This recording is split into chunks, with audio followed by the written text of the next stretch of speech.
Bharatiya Janata party की मंडल स्तरीय बैठक पुष्कर में संपन्न। पुष्कर विधायक सुरेश रावत ने कांग्रेस सरकार पर पुष्कर के विकास में अड़चनें डालने का लगाया आरोप। पुष्कर भारतीय जनता पार्टी की मंडल स्तरीय बैठक गुरुवार को माली मंदिर में आयोजित की गई। बैठक में विधायक सुरेश सिंह रावत ने राज्य की कांग्रेस सरकार पर जमकर निशाना साधते हुए कहा कि पेट्रोल के बढ़ते दामों को लेकर प्रदेश की कांग्रेस सरकार केंद्र सरकार के खिलाफ लोगों को गुमराह कर रही है, जबकि राज्य में पेट्रोल पर टैक्स वसूला जा रहा है। राज्य की कांग्रेस सरकार को इस टैक्स को माफ़ करना चाहिए। उन्होंने कहा कि कोरोना काल में केंद्र सरकार ने हर उम्र हर वर्ग के लोगों को फ्री वैक्सीन दी। उन्होंने कहा कि पुष्कर के बायोलॉजिकल पार्क के निर्माण में भी कांग्रेस सरकार ने राजनीति करते हुए काम को अटका के रखा है। केंद्र से बायोलॉजिकल पार्क की सहमति समय से मिल चुकी है। 5 करोड़ का बजट भी आवंटित करवाया जा चुका है। शिलान्यास करवाकर कार्य भी चालू करवा दिया था भाजपा सरकार में, किंतु सत्ता परिवर्तन के साथ कांग्रेस सरकार ने आगामी बजट विभाग को जारी नहीं करने से काम अटका हुआ है। कांग्रेस सरकार पुष्कर विकास में भी अड़चनें डालने का काम कर रही है। रावत ने कहा कि बैठक में भाजपा कार्यकर्ता नए जोश और उत्साह से मोदी सरकार की उपलब्धियों को घर घर तक पहुंचाकर पार्टी को बूथ स्तर पर और अधिक मजबूत बनाकर कांग्रेस के नापाक मंसूबों को नाकाम करने का प्रण ले रहे हैं। देहात जिला मंत्री सुनीता यादव ने भी प्रदेश की कांग्रेस सरकार के खिलाफ जमकर निशाना साधा। बैठक के दौरान पालिका अध्यक्ष कमल पाठक, मंडल अध्यक्ष पुष्कर नारायण भाटी, उपाध्यक्ष शिव स्वरूप महर्षि, पार्षद रोहन बाकोलिया, धर्मेंद्र नागोरा, विष्णु सेन, कैलाश चीपा, पूर्व पालिका अध्यक्ष सूरज नारायण पाराशर, पूर्व मंडल अध्यक्ष ओम प्रकाश पाराशर, राकेश पाराशर, अरुण वैष्णव, जैकी पाराशर, मनीष सोनी, संदीप पाराशर आदि कई कार्यकर्ता मौजूद रहे।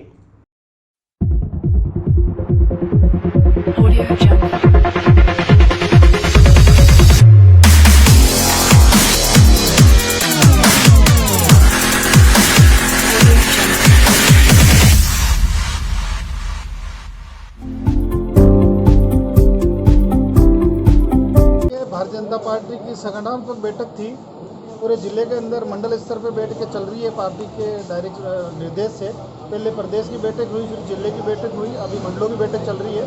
मंडलों की बैठक के बाद बूथ शक्ति केंद्र है उसकी बैठकें करेंगे और बैठक का उद्देश्य यही है कि भारतीय जनता पार्टी के जो कार्यकर्ता है उनको सक्रिय किया जाए, केंद्र सरकार की जो उपलब्धि है उनको आम जन तक पहुँचाया जाए और राजस्थान की जो निकम्मी गूंगी बेरी सरकार है उसकी नाकामियों के बारे में आम जन को जागृत किया जन जागरण के माध्यम से जागृत किया जाए। और ये जिस तरह से झूठा भ्रम फैला रही है कि पेट्रोल के दाम सिर्फ भारत सरकार के कारण ही बढ़े, जबकि ऐसा नहीं है कि 36 रुपये प्रति 100 रुपये पे राजस्थान सरकार उस पर टैक्स ले रही है, तो निश्चित रूप से पहले इनको खुद का टैक्स माफ़ करना चाहिए, उसके बाद केंद्र सरकार से बात करनी चाहिए। तो इस तरह के ये झूठ बोलो और बार बार बोलो, झट बोलो, इस तरह की इनकी नीति पुरानी रही है।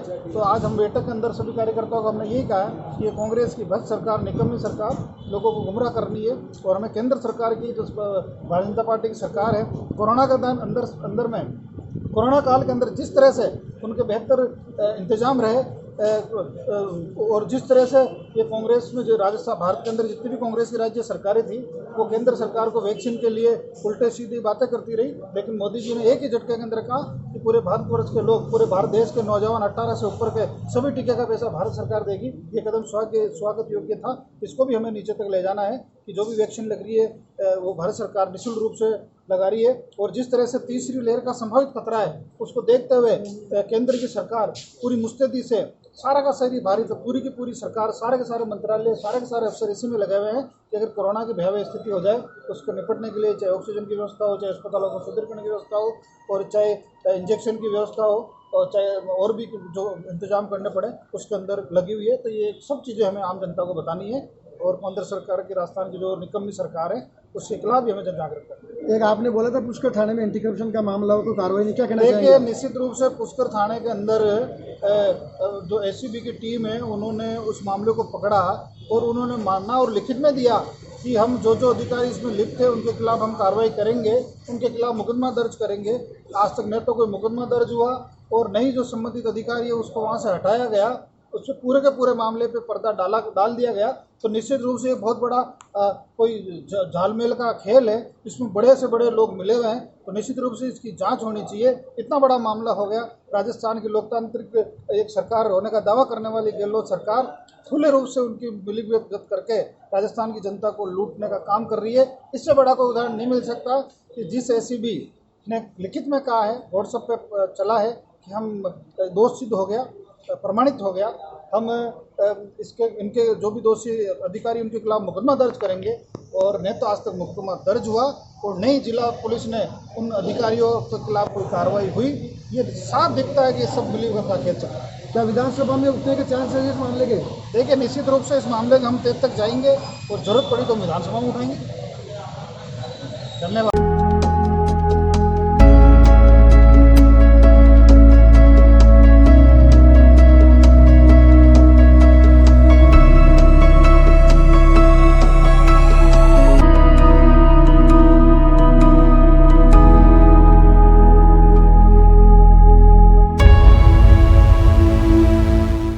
जनता पार्टी देश से लेके प्रदेश से लेके ग्राम स्तर तक भाजपा का परचम फहराएगी। हर बूथ पर जाकर के हर पन्ना प्रमुख को इतना मजबूत करेगी कि आने वाले समय में हमारे राजस्थान और भारत देश के अंदर पंचायत से लेकर के भारत देश तक बीजेपी का परचम फहरेगा।